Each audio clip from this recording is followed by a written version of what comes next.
시편 138편.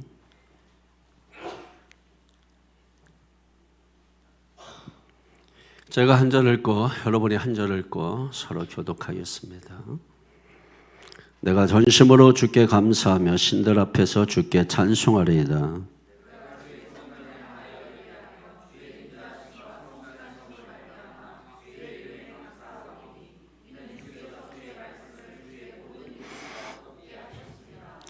내가 간구하는 날에 주께서 응답하시고 내 영혼에 힘을 주 나를 강하게 하셨나이다.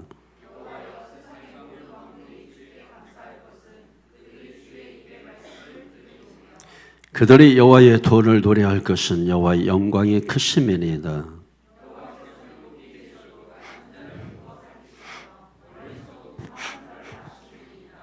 내가 환난 중에 다닐지라도 주께서 나를 살아나게 하시고 주의 손을 펴사 내 원수들의 분노를 막으시며 주의 오른손이 나를 구원하시리이다.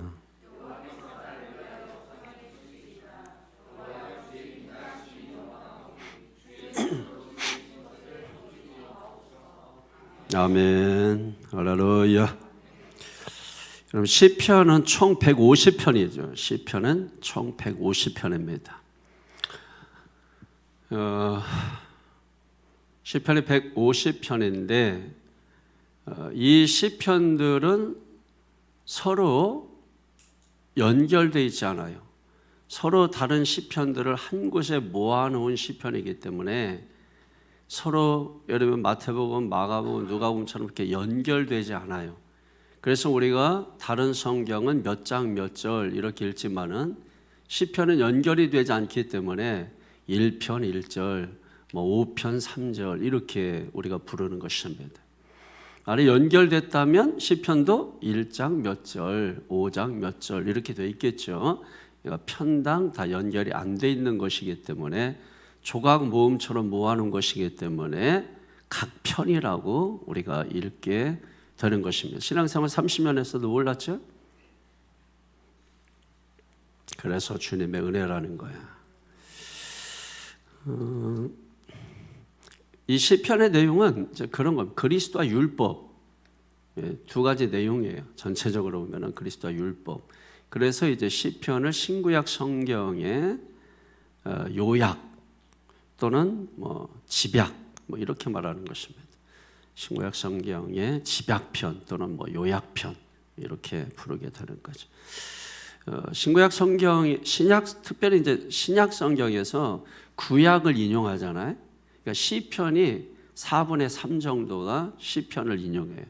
그러니까 시편 말씀을 신약에서 상당히 많이 인용하고 있다. 그러니까 우리는 이제 시편을 그냥 가볍게 시라고 생각을 해서 그냥 이제 가볍게 대하는 경향이 있습니다. 그렇지만은 시편 말씀이 상당히 중요한 말씀이라는 것을 우리가 기억을 하셔야 합니다. 특별히 시편이다 보니까 찬송하기에 좋은 그런 내용들이 많이 나와 있죠. 그뿐만이 아니라 시편을 읽다 보면은 위로가 되고 권면이 되고 또 용기가 되고 이런 말씀들도 시편에 많이 나와 있습니다. 그래서 많은 사람들이 시편을 상당히 좋아합니다. 그리고 우리가 이제 146편에서 예를 들면 146편에서 150편을 할렐루야 시라 그래요. 할렐루야 시편. 할렐루야로 시작해서 할렐루야로 마치기 때문에 붙여진 별명입니다. 할렐루야에 대한 재밌는 얘기가 있잖아요. 어느 목사님이 이제 미국에 놀러 갔는데 이제 말을 빌렸어요. 말을 빌렸는데 빌려주면서 목사님 하시는 말씀이 이 말을 달리게 할 때는 할렐루야, 멈추게 할 때는 아멘. 다 알잖아요, 그죠? 한참 달리다가 이제 할렐루야 하고서 이제 하니까 말이 막 달린 거예요. 달리다가 보니까 잃어버렸어요, 이 목사님이. 거의 낭떠러지가 막 거의 다 가까이 오는데 도저히 아무리 생각해도 멈추게 하는 게 뭔지가 기억이 안 나는 거예요. 마지막 기도나 하자 해서 마지막에 이제 기도하고 예수님의 이름으로 기도했습니다. 아멘. 했더니 바로 낭떠러지 바로 앞에서 바로 요정돼서 말이 멈춰버린 거예요. 목사님이 너무 좋아가지고 할렐루야. 그 다음에는 상상에 맡기도록 하겠습니다. 그 목사님을 봤다는 사람이 아무도 없어요. 너무 좋아가지고 우리가 교회에서 할렐루야를 상당히 많이 하잖아요. 할렐루야 그러면 아멘 하고 할렐루 찬양하라 야 하나님 여호와, 그래서 여호와를 찬양하라, 이게 할렐루야입니다. 할렐루 하고 야 떨어진 거죠. 야가 하나님이에요. 하나님. 그래서 야훼 하잖아요. 그래서 할렐루 이거는 찬양하라 이런 뜻입니다. 그래서 할렐루야 그러면 여호와를 찬양하라. 여호와는 항상 머릿속에 딱 기억해야 돼. 언약과 관계됐을 때는 반드시 여호와라는 이름을 쓴다. 그 외에는 엘로힘이에요. 엘로힘, 전능하신 하나님, 엘샤다이, 엘로힘, 전능하신 하나님, 창조자 하나님 할 때는 엘로힘. 그리고 우리와 약속하시고 언약하신 하나님은 여호와 하나님입니다. 그래서 성경은 그걸 구분해서 기록을 하는 거예요. 그러니까 같은 게 아니에요. 하나님 나올 때는 엘로힘일 가능성이 많고 여호와 할 때는 언약, 약속의 하나님을 보여주는 것입니다. 그리고 이제 오늘 138편부터 138편에서 145편까지는 보면은 여러분이 다 뭐라고 써 있냐면 다윗의 시 이렇게 돼 있어요. 다윗의 시. 138편에서 145편까지는 다윗의 시입니다. 특별히 이제 오늘 본문은 그 중에 첫 번째예요. 다윗의 시 가운데 이제 첫 번째인데 시편에는 뭐 탄식시, 뭐 무슨 시 뭐 많이 있잖아요. 찬양시, 예배시 뭐 많이 있는데 오늘 이 시편은 감사시입니다. 감사시. 그러니까 다윗이 이제 뭐 왕권도 자리 잡고 전쟁에서 주변 나라들을 다 무너뜨리고 승리하고 그 이스라엘 백성들도 이제 샬롬이 임하고 아주 그런 평화로운 때, 그때 이제 지은 시다. 그래서 오늘 본문의 배경을 추정하기는 사무엘하 6장에서 7장 이 배경을 가지고 기록했다, 이제 추측을 하는 것입니다. 여러분 우리가 다윗 다 좋아하잖아요, 그죠? 다윗을 다 좋아. 근데 다윗이 여러분 어린 시절부터 이렇게 보면은 굉장히 왕이 되었지만은 고난이 많았어요. 사무엘 선지자에게 기름 부음 받았지만은 바로 왕이 된 것도 아니고 한참 후에 또 왕이 됐는데 또 조그만 땅에서 그냥 왕처럼 그렇게 하다가 또 한참 후에 이제 이스라엘의 왕이 되고 뭐 하는 그런 여러 가지 과정 속에서 고난을 많이 당합니다. 특별히 그 장인이죠, 사울 왕에게 고난을 많이 당해, 핍박도 많이 당하고 죽을 뻔한 위기도 많이 당하고 또 자신이 낳은 아들 압살롬이라든지 이런 그 자식의 어떤 배반을 통해서 수치를 당하기도 하고 많은 고난을 엄청나게 당합니다. 그러니까 다윗이 뭐 좋은 것만 있는 건 아니에요. 그럼 어려서 또 보면은 또 충직해, 자기 일에는. 뭐 사무엘 선지자가 왔다고 하는데도 불구하고, 예를 들면 연예인이 왔다 그러면 애들 뭐 다 나가 버리고. 근데 다윗은 형들은 다 가버렸어요, 양치다가. 근데 다윗은 여전히 양치는 그 자리에 남아 있었어. 또 충직하고 성실하고 그런 모습이 또 있었죠. 그리고 또 용기도 있었고. 그리고 그가 이제 작은 세계에서 넓은 세계로 나오게 된 배경이 있었어요. 그게 뭐냐면 블레셋 적장 골리앗과의 전쟁에서 싸움에서 이기게 되는 것이죠. 그러니까 여러분 어떤 고난이 오든 어떤 어려움이 오든 그걸 맞서 싸워야 돼요. 거기서 이기면 여러분이 작은 세계에서 넓은 세계로 갈 수 있는 기회가 열리는 것입니다. 사실 나를 테스트해 볼 수 있는 게 여러분 다 뭐가 있어요? 고난이나 어려움이나 뭐 역경이나 뭐 이런 것들밖에 더 있겠어요? 근데 그런 거 왔는데 넘어지고 무너지면 어디다 써요? 쓸 수가 없는 거죠. 근데 그런 게 와도 이겨내고 극복하고 그러면은 이 사람한테 큰 일을 맡겨도 되겠는데 해서 큰 일을 맡기는 것입니다. 그러니까 여러분 성도에게 고난은 기회예요. 고난이 우리가 일부러 막 고난을 추구할 필요는 없어요. 그렇잖아요. 하나님은 우리가 고난당하는 게 본심이 아니잖아요. 그렇기 때문에 우리가 막 일부러 고난 주세요, 뭐 고난 주세요 할 필요는 없지요. 그런 바보가 어디 있어요. 그러나 원치 않게 죄로 인해서 누구에게든지 고난이 올 수 있다 이 말이에요. 그때 우리의 태도가 중요한 것입니다. 그래서 하나님의 말씀이 중요한 거예요. 그래서 은혜를 받아도 신앙생활할 때 여러분 은혜 받는 게 여러 가지가 있거든요. 뭐 봉사 통해서, 찬양 통해서, 뭐 기도 통해서, 하여튼 하다 사람 통해서 은혜 받고 만데 여러분 그런 거는 다 무너져요. 여러분이 은혜를 받아도 말씀을 통해서 은혜를 받아서 신앙을 세워야지 다른 것 통해서 은혜 받아가지고 신앙 안 세워집니다. 여러분 신앙의 뿌리를 세우는 것은 말씀이에요. 말씀 외에는 아무것도 없어요. 말씀을 들음으로 믿음이 생기는 거예요. 다른 거는 그냥 감동이야. 그냥 감동만 왔다 사라져. 감동은 왔다가 사라지는 거야. 그래서 어떤 날은 좋다고 하만 했다고 어떤 날은 막 힘 쭉 빠져가 손도 못 올리고 막 이런 게 감동이에요. 감동.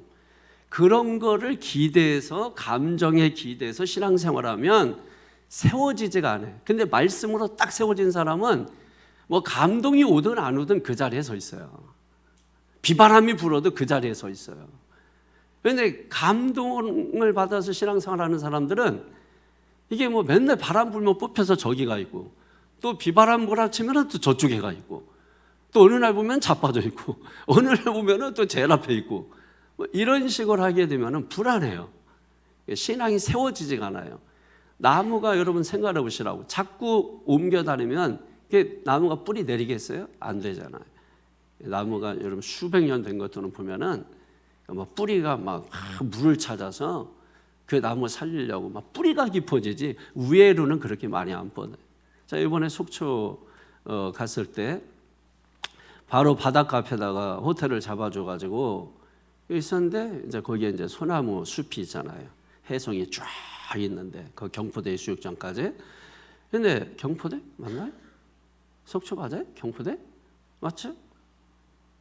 예, 그 앞에 쫙 있는데 소나무들이 이제 있는 것입니다.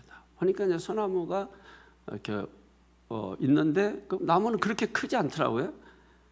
뭐 작지도 않아요. 근데 이렇게 숲이 다 우거져 있으니까 그렇다고 막 아름드리가 막 굵고 뭐 이런 건 아닌데 뿌리가 막 나와가지고 얼마나 막 뿌리가 막 이쪽 저쪽으로 해서 나왔어. 밖으로 막 나왔어. 근데 물을 찾아서 이제 막 뿌리가 뻗어나가는 거 아닙니까? 이게 나무는 뭐 그렇게 뭐한데 뿌리가 그렇게 막 이게 나무가 오랫동안 거기에 서 있는 것입니다. 비바람을 맞고도 오랫동안 서 있는 것입니다. 그럼 말씀의 뿌리를 깊게 내리셔야 돼요. 할렐루야. 신앙은 여러분 그렇게 하고 나서 못을 부려야 돼. 딱 뿌리를 내려놓고 못 부려야 돼. 뿌리 내리지 않아 놓고 못 부리면 여러분 나중에 무너지면 엄청 망가지게 돼 있어요. 뭐 잔뜩 뿌려놓고 넘어져 보세요. 진흙탕에 빠져봐.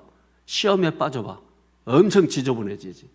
차라리 못 안 부리고 원래 지저분했으면 빠져도 그런가 하는데 제대로 서지 않은 상태에서 몸만 잔뜩 뿌려놓고 신앙생활 하다가 넘어지면 아주 엉망진창돼요. 믿음 좋다 그러더니 넘어져가지고 아주 그냥 꼴 좋다 뭐 이렇게 돼버려. 그냥 원래 꼴 좋은 놈은 그냥 넘어져도 그냥 쟤 원래 넘어지니까 뭐 이렇게 해버리는데 괜히 폼 잡다가 넘어지면 욕 잔뜩 들어요. 그러니까 여러분이 신앙의 뿌리를 깊게 내리는 게 중요해요. 할렐루야. 다윗은 또 특별히 여러분 믿음의 사람이에요. 믿음의 사람이고 체험을 많이 해요. 체험을. 다윗이 어떤 여러분 시를 쓰거나 뭐 이런 거는 다 체험에서 온 거야. 다 경험에서 온 거고. 그냥 뭐 생각에서 나온 게 아니야. 예? 여러분 찬송가 아까 환난과 핍박 중에도 했잖아요. 또 보면은 다 환난, 핍박 뭐 다 이런 내용이야. 찬송가를 보게 되면은 그냥 막 핍박받고 환난받고 그게 뭐냐면 그 본인의 그 경험, 체험에서 나온 걸 기록한 게 찬송이에요. 그래서 찬송가에 보게 되면은 막 그런 실제적인 것들이 나온다고. 근데 이제 요즘 노래들은 그냥 감사, 기쁨, 감동 이런 거밖에 없어요. 예를 들면 헌신, 희생이 없다 이거예요. 가사를 봐도 다 뭐예요? 헌신, 희생 이런 게 없고 다 뭐냐면 이제 자기 중심이다 보니까는 기쁨, 감사, 은혜 뭐 이런 거밖에 없는 거죠.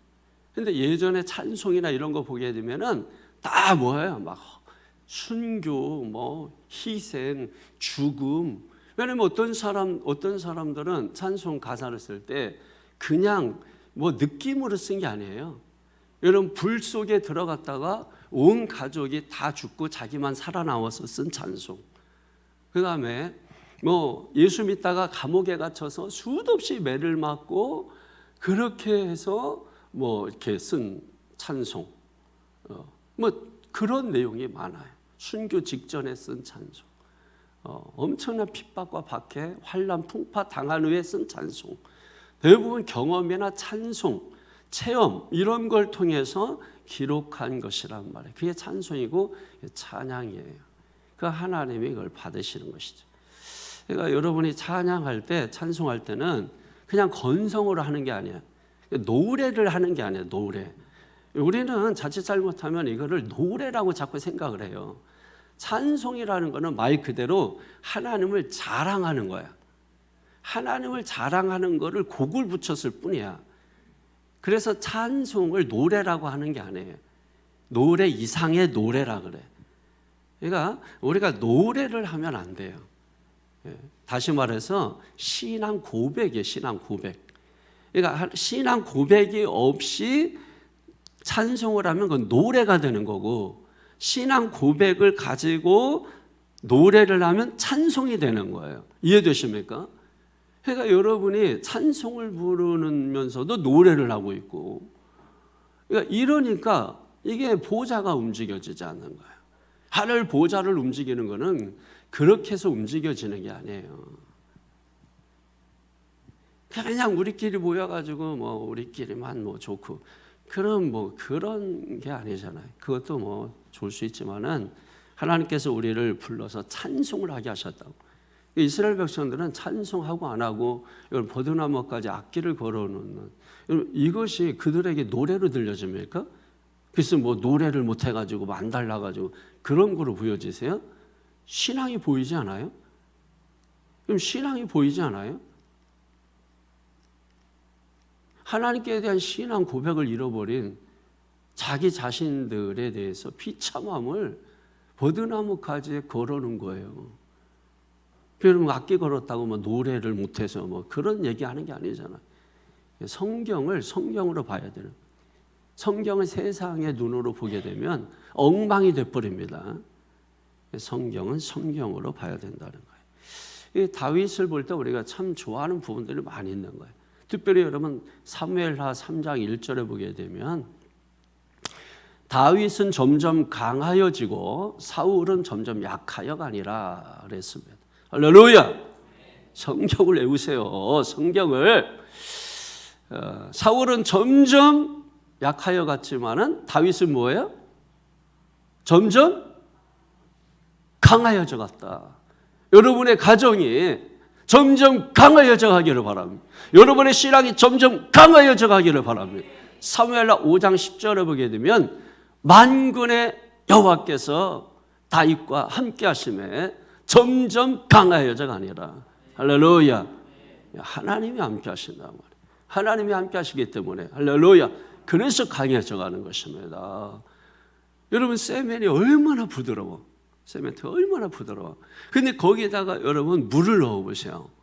나중에 굳어버리면은 얼마나 단단해지고 강한지, 얼마나 강한지, 얼마나 나중에 깨트릴 수가 없어. 모래를 섞어놔도 깨트리기 어려워. 근데 세면만 해서 여러분 해보세요. 얼마나 단단한지 깨트릴 수도 없어. 깨트릴 수도. 예전에 제가 지하에 이제 성전에 있을 때 막 창문으로 막 비 오면 물이 활활활 막 들어와서 그 비를 막으려고 막 그냥 세면만 해가지고 그냥 물 거기다가 딱 물 뭐 오니까 그래서 막 그냥 계속 비 안 올 때 이제 뭐 이렇게 뭐 해놨죠. 근데 그 비라는 게 물이라는 게 하여튼 작은 틈으로라도 이렇게 다 들어오는 게 물이야 이게. 세면을 아무리 발라놔도 이건 이제 제대로 됐다 이제 못 들어오겠다 하는데도 물이 들어오더라고. 근데 소용이 없어졌어. 아우 세면을 막 깨트려서 이거를 꺼내야 되는데 이 도대체 깨지지 않는 거예요. 여러분 우리는 약해요. 우리는 약합니다. 여러분 얼마나 약해, 그지? 제가 여러분 뒤에서 야 그러지 그러면 여기서 쓰러질 사람 많아. 예? 제가 여러분 뒤에서 뭐 뒷담 한 번만 해보세요. 아 목사님이 그랬는데 너 못생겼대. 이렇게 한 번만 해버리면 여러분 다 기절하실 분들 많아요. 사실은 그런데도 이게 기분이 나쁘단 말이야. 그러니까 쓰러진단 말이에요. 그 정도로 약해. 그 정도로. 밥 한 끼 안 먹으면 손 후들후들거리고 눈 돌아가고 성질내고. 여러분 그 정도로 약하다고. 그 정도로. 길 걷다가 돌뿌리 걸리면 어이쿠 하고 넘어지고 그 정도로 약하다고. 밑닦고도 신고 가다가 어디 빠지면은 그 넘어져가지고 뭐 어쩔 줄 몰라고. 그 정도로 약하다고 여러분. 비슷한 소리도 듣지 못하고 그저 그냥 칭찬이나 해줘야 좋다 그래고 그냥.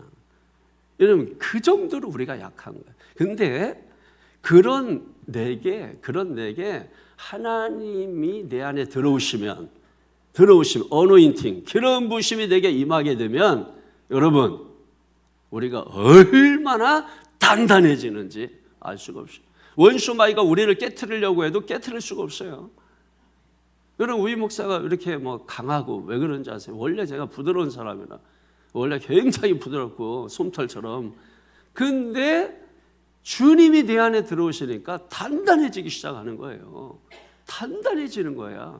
그러니까 뭐 고등학교 이제 뭐 고등학생이 뭘 알아?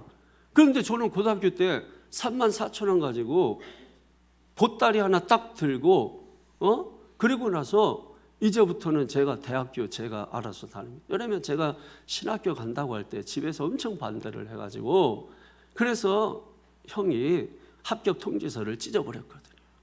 그걸 울면서 제가 집을 나간 거예요. 제가 이제부터는 제가 제 인생은 제가 살겠습니다. 그리고 등록금도 제가 벌어서 제가 하겠습니다. 그럼 고등학교 3학년 졸업식도 하기 전에 그렇게 하고 집을 나온 것입니다. 그 뒤로 집에 안 들어갔어요. 계속 밖에서 산 거야. 계속 밖에서 살고 군대 가고 그러고 다시 신학교 가고 자취하고 그러다가 결혼하고 밖에서 다 밖에서. 어떻게 그렇게 강해질 수밖에 없었냐. 내 안에 예수가 들어오니까 예수 때문에 강해진 거예요. 예수 때문에 강해진 거예요. 다윗은 점점 강하여져. 할렐루야. 그 이유가 사무엘하 5장 10절 뭐라 그랬어요? 여호와께서 만군의 여호와가 함께 하시매. 할렐루야. 함께 하셨기 때문이다. 여러분 하나님이 함께 하시면 됩니다. 하나님이 함께 한다는 이 믿음을 가지세요. 그 믿음을 가지면 여러분 다 된다니까요. 이게 내가 된다는 얘기가 아니라 여러분 이거를 또 해석하면은 하나님이 개입하신다고요. 개입하셔서 하나님이 되게 하신다고요. 될 수밖에 없게 만드신다고. 그러니까 우리의 믿음이 그 일이 되어질 때까지 식어지지 않는 게 중요한 거예요. 의심하지 않는 게 중요한 거예요. 의심하는 순간에 물이 들어온다고요.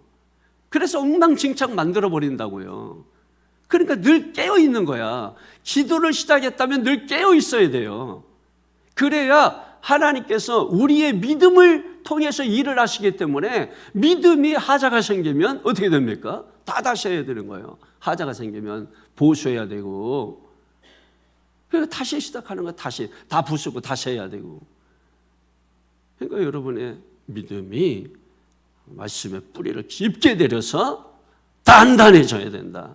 말씀의 뿌리가 내려있으면 여러분 위에가 잘려져 나가도요 다시 자라는 것입니다. 계절 바뀌면 다시 자라는 거예요. 그게 생명이에요. 생명이 뿌리에 있어요. 줄기에 있는 게 아니에요. 가지에 있는 게 아니에요. 여러분 생명은 뿌리에 있는 겁니다. 보이지 않는 뿌리에 있어요. 여러분 별거 아닌 것 같지? 다 같아 보이지? 저 하나 여러분이나.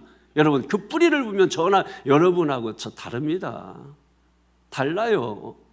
당연히 다르죠 여러분. 신앙의 연수도 다르지만은 신앙의 훈련도 다르고, 저는 여러분 뭐 산기도를 수도 없이 했잖아요. 막 삼각산 올라가고 하늘산 올라가고 오살리 기도 올라가고 여기 저희 어디입니까? 저기 반월 거기 뭐 이름도 없어. 그냥 반월.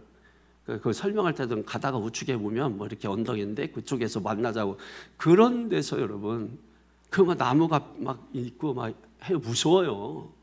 근데 깊이 들어갈수록 이게 영성이 있다 그래가지고 이게 목사님들이 이렇게 경쟁을 해가지고 이게 깊이 들어간다고 더 막 위험한데 바위 막 위험한데 올라가고, 그리고 그 바위에 앉아가지고 새벽 4시까지 기도하는 겁니다. 누가 먼저 일어나는가? 먼저 일어나면 영성이 약하니까. 그러니까 막 끝까지 그냥 하는 거예요.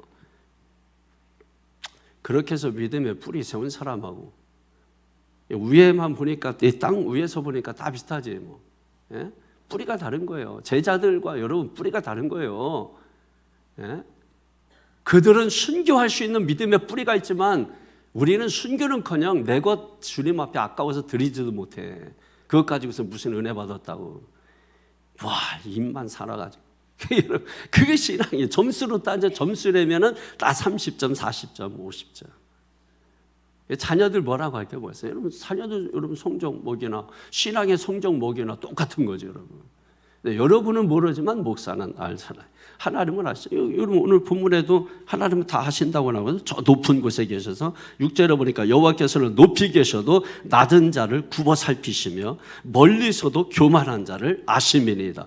멀리서도 교만한 자는 뭐야? 멀리서도 너 교만하구나 안다는 거야. 에? 멀리서도. 근데 겸손한 자는 뭡니까? 겸손한 자는 주님이 허리를 굽히셔가지고 주님이 가까이 오셔가지고 주님이 보살펴 주신다는 거야.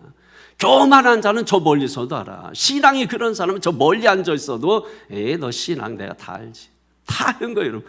그러나 정말 하나님 앞에 희생하고 헌신한 자는 허리를 굽혀서 가까이서 보살펴주고 하나님이 보호해 주신다는 것입니다. 얼마나 성경이 여러분 정말 디테일하고 얼마나 하나님을 우리가 알면은 얼마나 하나님을 떠날 수 없어요. 하나님 곁에 있는 게 그냥 좋은 거야. 그 하나님 곁에 있는 게 제가 새벽 4시 반에 일어나서 그때 다 씻고 머리 감고 그러고 나와가지고 아직 하나님 곁에 있는 거예요. 그냥 의자에 막 엉덩이 앉아 있고 그냥 앉아 있는 것입니다. 지금까지 여러분 하나님이 여러분 싫으면은 어떻게 하고 있겠어요? 하나님이 좋으니까 말씀 펴놓고 주님 묵상하면서 여러분 있는 거죠. 여러분 주님이 좋으십니까?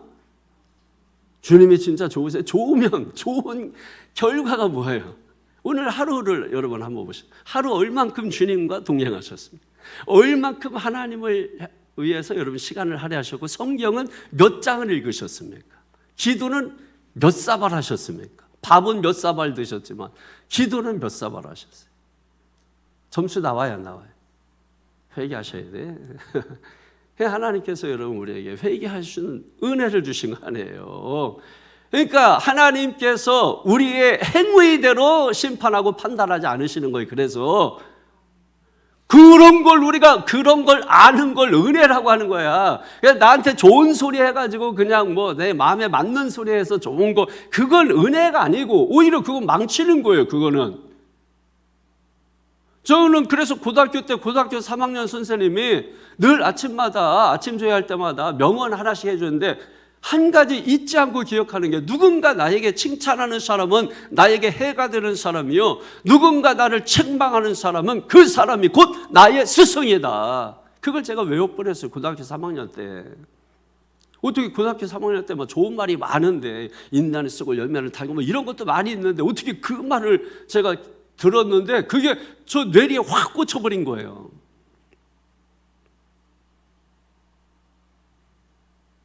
사람이기 때문에 좋은 소리 들으면 좋아합니다. 저도 마찬가지예요. 싫은 소리 들으면은 여러분 사람이기 때문에 싫죠. 그렇지만 여러분 이게 속에서 걸러져야 돼요. 싫은 소리 했지만은 그러나 그 소리를 통해서 나를 비춰봐야 돼요. 그래서 그 소리를 통해서 내가 뭔가 문제가 있으니까, 내가 뭔가 고쳐야 될 게 있으니까, 내가 뭔가 새롭게 해야 될 게 있으니까. 그래서 여러분 고치는 것입니다. 그래서 여러분 제가 직접 여러분을 지적하는 것보다 말씀을 통해서 지적받는 게 좋은 거예요. 말씀을 해도 여러분이 깨닫지 못하게 되면 제 말이 거칠어지겠죠. 그래도 깨닫지 못하게 되면 제가 직접 이야기하겠죠. 그러면 저하고 원수가 되는 거죠. 인격자면은 그 소리를 듣고 무릎을 꿇겠지만은 대부분 제가 그런 사람을 거의 만나보지 못했어요. 그렇기 때문에 말씀으로 할 때 여러분 듣는 것이 복된 줄로 믿습니다. 오늘 성경에도 그런 말씀을 굉장히 강조해요. 4절에도 여호와여 세상의 모든 왕들이 주께 감사할 것은 그들의 주의 입에 말씀을 들음이오며. 그러니까 감사도 말씀을 들어서 나온다는 거야. 감사가 어디에서 나와요? 그냥 뭐 누가 좋은 것 주니까 감사합니다. 아니 그런 얘기 하는 게 아니잖아요. 감사가 어디에서 나온다고요? 말씀에서 나온다. 말씀에서 나오지 않는 감사는 그냥 자기가 만들어낸 감사예요. 우리는 우리가 만들어낸 것 가지고 신앙생활하는 사람이 아니고 하나님께서 만들어 주신 것 가지고 우리가 순종하면서 하는 게 신앙생활인 것입니다. 근데 보통은 다 자기가 만들어내. 자기가 생각할 때, 내가 생각할 때 이게 좋은 것 같은데요. 나는 이게 좋은 것 같은데 이게 다 망하는 길입니다. 그럼 그렇게 하면 신앙이 안 돼요. 그렇게 하면은 아주 건강한 공동체가 안 돼요. 다 자기 생각 가지고 여러분 신앙생활 하면 안 돼. 우리는 하나님의 말씀이 선명한 기준이 돼야 되는 거예요. 그래서 율법은 기준이야. 잠언이나 뭐 이런 것들은 방향을 제시하는 거지만은 율법은 기준을 딱 명확하게 우리에게 주는 거예요. 그게 말씀이에요, 말씀 여러분. 그래서 AD 90년에 얌미야 회의를 통해서 구약 39권이 공적으로 인정을 받게 된 것이고, 하나님의 말씀이 기준이라는 기준. 근데 우리는 성경을 덮어놓고 뭐 예수 믿으니까 그 하나님을 안다고 생각을 하는 거예요. 여러분 이 성경을 저는 제가 이렇게 성경을 막 이렇게 보고 또 보고 해도 잘 모르겠어요. 지금도 어떤 때 아는 것 같아서 막 설교도 하고 하는데 돌아서서 또 다시 보면 모르겠어요. 같은 본문 가지고 또 설교하면 또 다른 내용이 나와요.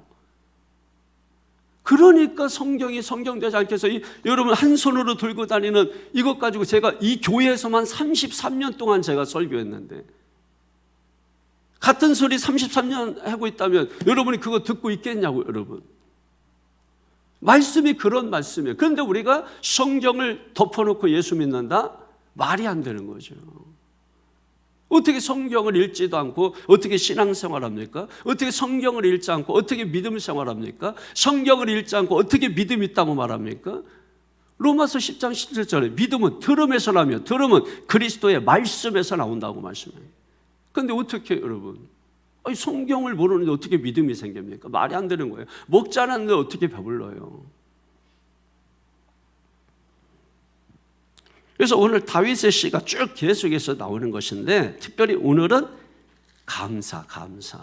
그런데 감사인데 이 감사를 어떻게 하고 있냐면 1절에 보니까 시작. 내가 전심으로 주께 감사하며 신들 앞에서 주께 찬송하리이다. 따라합니다. 내가 감사하겠다. 내가 찬송하겠다. 그런데 감사 찬송을 어떻게 한다고요? 전심으로, 온 마음으로, 물질로, 시간으로 내 모든 것을 다 동원해서 마음으로. 여러분 마음으로 하면 제일 좋지. 돈 안 들어가니까. 마음으로 하면 다 좋다 그래야지. 물질 헌신하세요. 그러면 다 싫어하지. 하나님을 꼭 뭐 물질로 섬겨야 됩니까? 여러분. 사랑하는 사람한테 말로만 주구장창 하세요. 결혼기념일 남편이 와가지고 사랑해 하고 그냥 가고, 예? 여러분 생일날 사랑해 하고서 그냥 가고, 예? 부모님 뭐 어버이날 부모님 사랑합니다 그냥 가고 좋아하시겠죠. 왜 여러분 말 그렇게 좋아하는데요? 말로만 하는 거 좋아하잖아. 마음은 말 함부로 막 해놓고 마음은 안 그래. 그럼 마음이 중요하다며.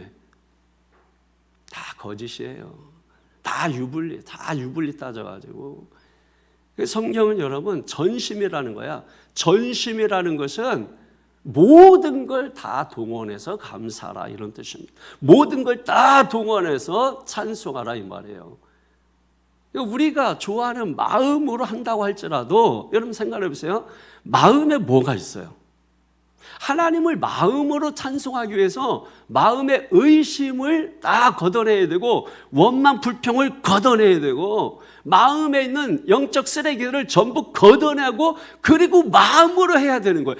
돈으로 하는 게 쉽지 여러분 알고 나면 마음으로 하는 게 더 어려운 걸 하셔야 돼.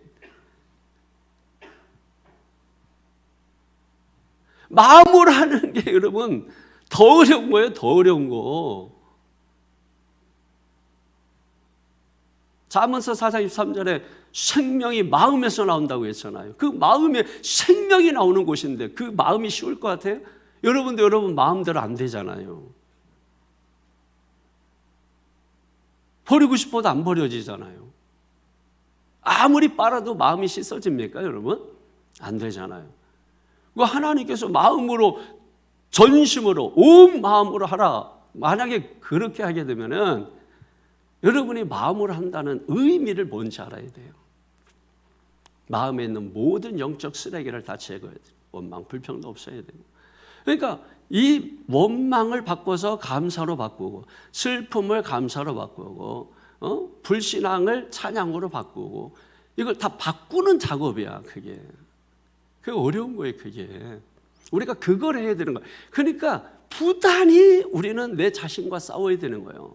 내 자신과 계속해서 싸워서 내가 정말로 내 마음이 하나님을 찬양할 수밖에 없는 마음, 하나님을 찬양하지 않고서는 안 되는 마음으로 만들어 놔야 그게 마음으로 하나님을 찬양하는 거예요. 하나님 제 마음 아시죠? 뭐 이렇게. 그런 정도가 아니에요. 정말 여러분 마음이 여러분 내가 정말 온 마음으로 너를 사랑해. 그러면 뭐가 아까워요? 사랑하지 않으니까 아까운 거예요. 여러분 아시겠어요? 정직하셔야 돼요. 이 말씀 앞에 정직하셔야 여러분이 영원히 구원받는 거예요. 정직하셔야 여러분이 살아나는 거예요. 예수께서 자기를 감추고 그래서 말씀은 거울이라 그랬잖아. 영혼을 비추는. 그래서 말씀을 통해서 감추고 싶은 게 자꾸 들키는 거예요. 그걸 은혜라고 하는 거예요. 들키는 게 은혜예요. 아이고 내 믿음 또 들키네. 아이고 내 점수 약한 거 또 들키네. 내 마음 아주 원망 불평 가득 찬 거 또 들키네. 아이고 그냥 숨기고 싶었는데 아유 막 이게 들키네. 막 착한 척하는 거 들키네. 다 말씀 앞에서 다 들키는 거예요. 언제 성경이 여러분 보고 착하게 살라고 했습니까? 예수 믿으면 착해야 됩니까? 이게 다 성경에 없는 얘기들을 자기들이 지어서 하는 거예요. 여러분 성경은 오직 믿음입니다. 믿음으로 살라고 하는 거예요. 악한 자라도 믿음이 있어야 되는 것입니다. 불의한 자라도 믿음을 가져야 되는 것입니다. 믿음은 없는데 착하게 살면은 여러분 그게 믿음인가요? 우리가 착각을 하고 있는 거예요 그게. 여러분 믿음 안에는 착하게 사는 것도 있죠. 근데 착하다라고 할 때도 그거는 이제 우리가 착하다 그러면 벌써 도덕적인 개념이 탁 들어오잖아요. 성경에서 말하는 착하다라는 것은 토부라는 뜻이거든요. 그러니까 우리가 생각하는 윤리적 도덕적 개념의 착함이 아니에요. 근데 하나님의 관점이 있단 말이에요. 근데 우리는 우리다 보니까 우리 관점에서 보는 거예요. 사람과 개미 얘기했잖아요. 개미 관점에서 사람을 본다고 생각해봐. 개미 입장에서는 사람이 신이지. 그래서 자기 입장에서 생각하면 사람이 이해하겠어요. 사람 사람과 같이 되려면 사람을 따라야 되는 거지. 개미가 자기들 생각으로 계속하면 계속 개미지. 사람이 되고 싶으면 사람과 같은 뭘 해야 되겠죠, 그죠? 우리가 여러분 어크라시트라고 하죠. 어크라시트는 작은 예수라는 뜻이죠. 작은 예수, 작은 예수, 또 하나님의 형상, 하나님의 모습이 보이는 거예요. 하나님을 닮은 거예요. 그러면 여러분 우리가 어떻게 살아야 되겠어요? 나대로 살면 안 되는 거지. 그래서 끊임없이 자기와의 싸움을, 자기와의 싸움. 계속해서 자기. 사도 바울은 나는 날마다 죽노라. 영적 전쟁이에요, 여러분. 여러분 마음에 속상한 마음이 있으면 감사한 마음으로 바꾸기를 축원합니다. 염려가 있으면은 찬양으로 바꾸시기를 주님의 이름으로 축원합니다. 신들 앞에서 그래요. 신들 앞에서. 신들이 뭐예요? 신들. 우상이에요, 우상. 그걸 따라다니는 거. 이러면 예를 들면은 뭐 오늘날 우상은 제가 볼 때 백화점 뭐 이런 것도 우상이에요. 어디 막 우르르 사람들이 모이는 곳. 이거 우상입니다.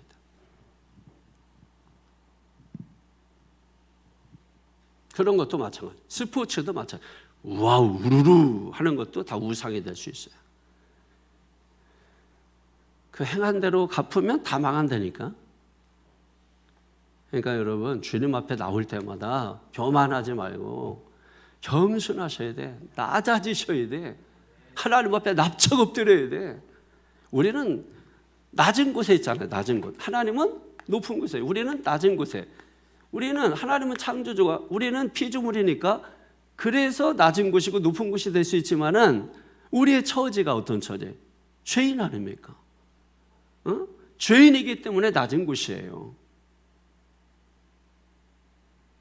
이해가 되세요? 그래서 낮은 곳, 즉 겸손함이라고 표현하거든요. 성경은. 겸손한 자에게 하나님이 복을 주신단 말이에요. 교만한 자는 하나님이 물리치신단 말이에요. 믿음 없는데 믿음 있는 척하는 거 교만한 겁니다. 희생 안 하면서 희생하는 척하는 거 다 교만한 거예요. 하나님이 물리치십니다.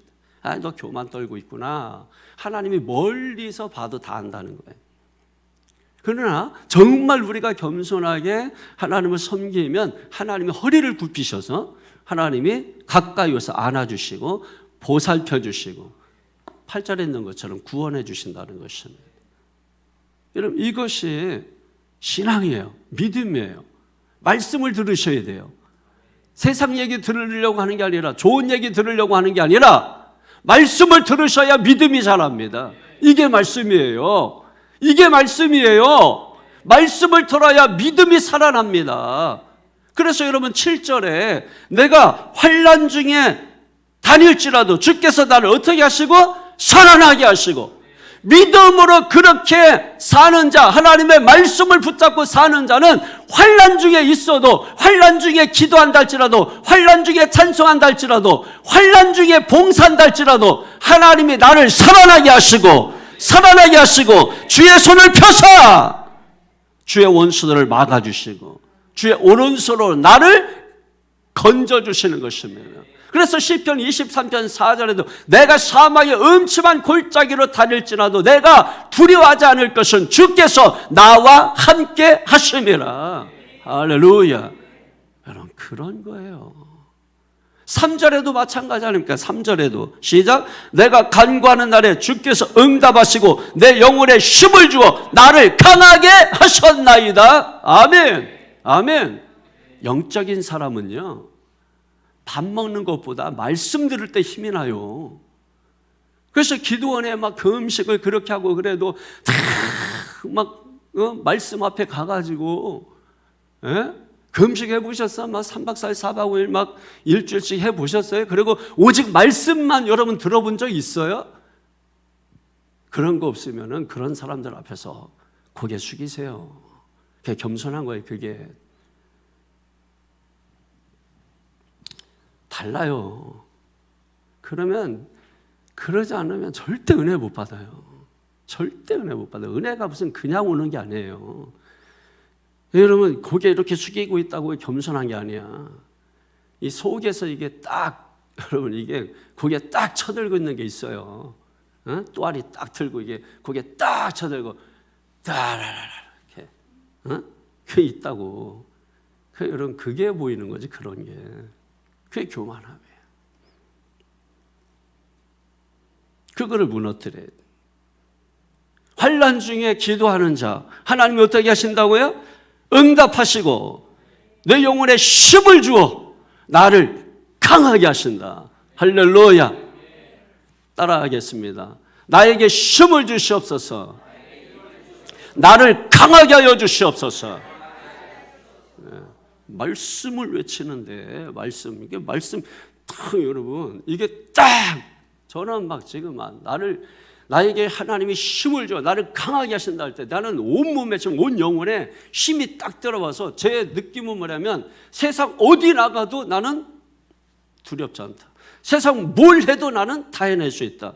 이게 지금 온몸에 지금 장착이 탁탁 로봇 탁탁 되는 것처럼 탁탁탁탁탁탁탁 탁 되는 느낌이에요. 그게 있어야 돼. 영과 진리로 맨날 영과 진리로 예배한다는 의미는 바로 그런 거예요. 주일날 말씀을 들었잖아요. 또 오늘 말씀을 들었잖아요. 그러면 그 들은 말씀을 가지고 우리를 공격하는 원수가 있고 나를 넘어뜨리게 하는 유혹의 돌들이 수도 없이 많이 있음에도 불구하고 내가 그런 것들과 싸우다가 무릎이 깨지고 이마가 깨지고 그렇다 할지라도 결국은 주신 말씀으로 승리해서 주님 앞에 나와 예배하는 거를 영과 진리로 드리는 예배라고 하는 것이에요. 그게 진리로 드리는 예배예요. 믿습니까? 이 영이라는 피우누마라고 하는 말은 성령이라는 말도 있지만은 사람의 영이라는 뜻도 있거든요.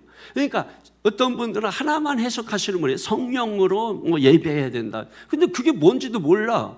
그래서 여러분 이 피우누마라고 하는 뜻이 그것만 있는 게 아니라 사람의 영이 있어요.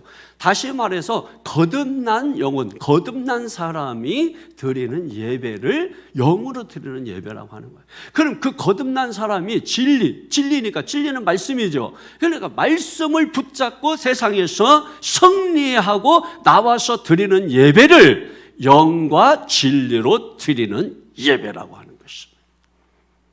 그런 예배를 드리냐 이거예요. 맨날 주워 터지고 맨날 주신 말씀 제가 그래서 막 말씀 또 듣고 하라고. 저도 여러분 어제도 밤에 새벽에 잠들면서도 설교 듣고 잠이 잘 이렇게 누웠는데 잠이 안 오는 것 같아요. 그래서 설교를 한번 들어야 되겠다. 그래서 설교를 3분의 2 듣다가 하나님이 주시는 은혜의 잠을 말씀을 듣는 거예요 계속. 예? 여러분 목사도 제가 그 주일날 설교한 거 제가 설교한 게 제 설교입니까 그게? 여러분 저는 제 입을 통해서 하나님이 저를 사용한 거지. 그렇기 때문에 여러분 아시는 분은 알지만 저는 예배 마치자마자 여러분 밥 먹기 전에 설교 듣다가 점심 먹으러 내려갔다가 다시 올라와서 말씀을 오전에 한 설교를 저는 그날 가기 전에 한 번을 듣습니다. 그리고 저녁 때 또 듣고 주중에 낮에 또 듣고 저녁 때 듣고 그래야 영과 진리의 예배를 드릴 수 있는 거지. 그냥 주일날 한 번 그냥 들어놓고서 그것도 뭐 건성으로 들어놓고 예? 아니 지식도 여러분 이거 듣고서 이쪽으로 보내는 애가 있고 양쪽으로 들어서 여기에 싸놓아가지고 걔는 지식으로 밥 벌어먹고 사는 애가 있는가 하면 여러분은 다 들어가지고 다 보내놔가지고 여러분 몸으로 밥 벌어먹고 사는 거 아니에요. 응? 아닌가? 맞아요? 장로님이 맞다 그러면 맞는 거예요, 여러분. 인정하셔요. 그러니까 하나님의 말씀을 여러분이 딱 여기에 딱 마음에 딱 있어서 여러분 목사도 딱 말씀을 암송하려고 외우려고 그래서 말씀을 딱 암송하고 저도 여러분 어떻게 외우는 줄 알아요? 여러분 그냥 외우는 게 아니야. 다윗은 점점 강하여지고 다윗은 점점 강하여지고 다윗은 점점 강하여지고 종이에다 써 다윗은 점점 강하여지고 다윗은 점점. 제가 이번에 집회하면서 집사람이 이제 집회하는데 와서 이렇게 보고서요 깜짝 놀라는 거예요.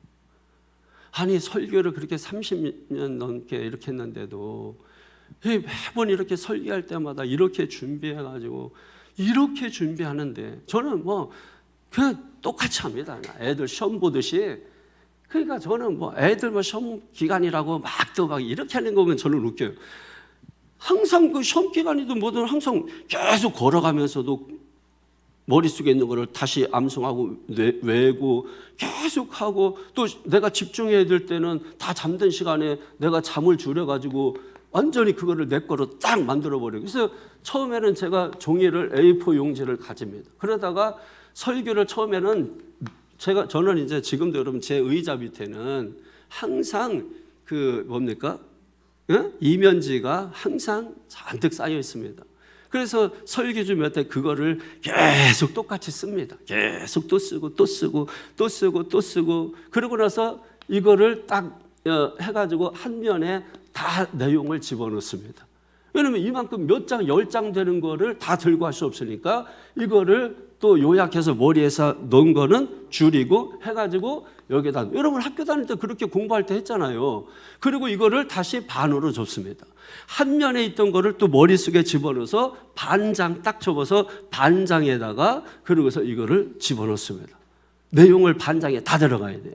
그 다음에 요 반 자른 거를 다시 반을 접습니다. 그렇게 해서 요 반에 있는 내용을 다시 여기다가 집어넣습니다. 그리고 요 반장만 가집니다. 요 반장을 요 호주머니에다 넣어요. 혹시 하다가 잊어버리면 꺼내서 보려고. 그런데 요 반장도 없어야 돼요. 이 반장의 내용을 머릿속에 집어넣는 겁니다. 마지막에. 그래서 이거 가지고 1시간이고 2시간이고 하는 겁니다.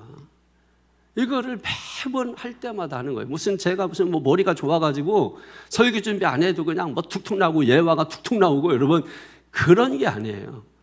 어떤 분은 뭐 그냥 즉석 설교라고 해가지고 그거 다, 여러분 즉석 설교 못할 사람이 어디 있어요? 여러분 제가 지금도 원고 안 보고 하잖아요. 그러면 제가 즉석 설교를 왜 못해요? 하면은 그냥 하는 거지. 성경 설교 준비 안 하고. 에휴, 그거는 여러분 하나님을 기만하는 거고 성도들을 기만하는 거죠. 그런 일은 안 하겠다 이겁니다. 하나님이 여러분 그 중심, 그 마음을 받으시는 거예요. 이 마음으로 하나님을 예배할 때 하나님이 제 마음을 받으시는 거예요. 여러분이 그 마음이 있느냐는 거예요. 예배할 때 정말 그 마음이, 저와 같은 마음이 있느냐는 거예요. 오늘 이 예배는 마지막, 오늘 드리는 찬송은 내가 살아서 마지막 드리는 찬송이라는 이 마음이 있느냐는 거예요. 그게 마음으로 하는 거예요. 그게 전심이에요, 그게. 그래서 그게 없이 그냥 하는 거 아니에요, 노래하는 거. 그냥 기도하고, 그냥 예배하고, 그냥 하고. 그러니까 전심이 없는 거야. 하긴 하는데 하나님이 보시는 것은 여러분 이거예요. 이 과정이 있어. 하나님은 이거를 보고 기뻐하시는 분이 아니고 이 사람 자체를 기뻐하시는 거야. 예? 이해가 되세요? 근데 우리는 이걸 가지고 평가받으려고 그래. 아니라니까. 구원은 내가 받아야 돼요, 내가. 예? 이거는 내 마음이 되면 이거는 여러분 하는 거예요. 여러분 내가 누가 저한테 뭘 줘도 이게 된 사람이 나한테 주면 내가 고맙습니다, 할렐루야 이렇게 하는 거지만은, 이게 안 됐는데 주면은 이걸 왜 주지? 이렇게 되는 거예요. 이거예요. 하나님은 사람이 주는 선물이, 이게 개미가 나뭇잎 주는 거하고 똑같은 거예요. 사람이 여러분 개미가 나뭇잎 물고 온다고 뭐가 좋겠어요? 아무 필요도 없지. 근데 뭘 보는 거야? 개미가 그 정성을 보는 거야. 정성. 에? 우리 식으로 믿음이지, 믿음. 그리고 축복해 주는 거야. 사람이 되라 해가지고 개미가 사람이 되는 거야. 이해가 되세요, 여러분? 하나님이 내 영혼에 힘을 주어 나를 강하게 하십니다. 여러분 이게 얼마나 놀라운 일이야. 그러므로 말씀을 정리하겠습니다. 환난 중에 기도하십시오. 환난 중에라도 찬송하십시오. 환난 중에라도 예배드리십시오. 환난 중에라도 기뻐하십시오. 환난 중에라도 감사하십시오. 이런 사람은 하나님이 그 영혼에 힘을 주어 나를 강하게 하십니다. 할렐루야. 여러분 이게 얼마나 복된 거야. 얼마나 복된 거야. 너무너무 복된 거 아니에요. 그러니까 7절에 내가 환난 중에 다닐지라도 주께서 나를 어떻게 해요? 살아나게 하신다. 그러니까 환난 중에라도 기도하시면 하나님이 나를 살아나게 하시고, 여기 감사가 핵심이지만 138편은 감사가 핵심이지만 감사와 같은 조건을 가진 단어가 찬양이고 찬송이고 예배고 간구 기도입니다. 같은 의미예요. 그러니까 환난 중에 감사하고 환난 중에 찬송하고 환난 중에 간구하고 환난 중에 기도하는 자에게 하나님께서 힘을 주어서 살아나게 하시고 강하게 하시고, 할렐루야. 너무 여러분, 이게 말씀이라니까, 하나님의 말씀이니까 그냥 하나님이 힘을 주어 살아나게 하신다면 그냥 믿는 거예요. 그냥 그러면 다 죽은 것 같은 환경도 하나님이 살아나게 하시고 상황도 하나님이 변화시켜 주시고 사람을 통해서 하나님이 역사하시고. 예? 그러니까 늘 기도하는 사람은 이 사람인가? 자꾸 이렇게 확인을 하는 거 아니에요. 응? 기적이 일어난다니까. 하나님을 믿고 여러분 믿음을 한번 해보세요. 기적이 일어납니다. 역사가 나타납니다. 하나님에 대한 열정 식지 말고, 세상 일 바빠가지고 막 이런 거 하는데 하나님 열정 식지 말고, 그건 그거고 하나님은 하나님이고. 그래서 여러분 하나님께 소홀하지 말고 하나님을 경여기지 말고, 내가 아무리 바쁜 일이 있어도 하나님께 더 바쁘고 아무리 내가 중한 일이 있어도 하나님께 더 중하고, 이 마음이 전심이에요. 이게 있으면 하나님이 반드시 복을 주신다니까, 복의 통로로 삼으신다니까. 이게 엄청난 비밀이거든요. 이 비밀을 누가 알아? 이거를 안 믿는 사람이 어떻게 알아? 백날 성경 봐도 모르지. 말씀을 듣는 여러분들에게는 그 비밀을 뭐예요? 계시 보여주신단 말이에요. 아, 비밀이 여기. 전심으로 내가 하나님 감사하고 전심으로 찬송하고 전심으로 예배하고, 다 그 말이에요. 그 말이에요. 그렇게 하는 자에게 하나님이 환난 중에 있다 할지라도 내 영혼에 힘을 주어서 나를 강하게 하시고 살아나게 하시고, 하나님이 허리를 굽히셔서 어떻게 하신다고요? 허리를 굽히셔서 가까이 오셔서. 그래서 하나님은 살아계시기 때문에 예배라는 건 다른 게 아니고 그 살아계신 하나님을 예배를 통해서, 말씀을 통해서 만나야 되는 거예요. 반드시 만나야 돼. 말씀으로 말씀하시는 그 하나님을 반드시 만나야 돼. 나를 살게 하시는 하나님을 반드시 만나야 돼요. 하나님 만나기 원합니다. 저는 매번 설교하고 만나고, 그러니까 제 믿음은 막 더 뜨거워지고 제 믿음은 강해지고 제 영혼에 쇠임이 솟아나고, 그러니까 불가능이 가능케 되고 안 되는 일 되게 하고, 여러분 이런 역사들이 일어나서 하나님이, 저는 그 정도 그릇이 아닌데 하나님이 들어서 쓰시는 것입니다. 여러분 다 마찬가지예요. 여러분 뭐가 부족한 거냐? 실력이 부족한 게 아닙니다. 능력이 부족한 게 아닙니다. 여러분 전심, 우리의 믿음, 믿습니까? 믿음은 들음에서 나는 것입니다. 그래서 우리가 해야 되는 일은 다른 게 아니라 이제는 하나님의 복음을 전하는 것입니다. 하나님의 복음을 전하는 것입니다. 여기 마지막 보니까 그들이 여호와의 도를 노래할 것은 5절에 여호와의 영광이 크심이니이다. 여호와의 도를 노래할 것은 여호와의 영광이 크심이니이다. 여호와의 도, 하나님의 말씀입니다. 그 말씀이 영광이 되게 하기 위해서는 우리가 그 말씀을 전하는 자가 되는 것이죠. 말씀을 전하세요. 말씀을 전하세요. 언제라도 말씀을 전하세요. 오늘 들은 말씀을 전하세요.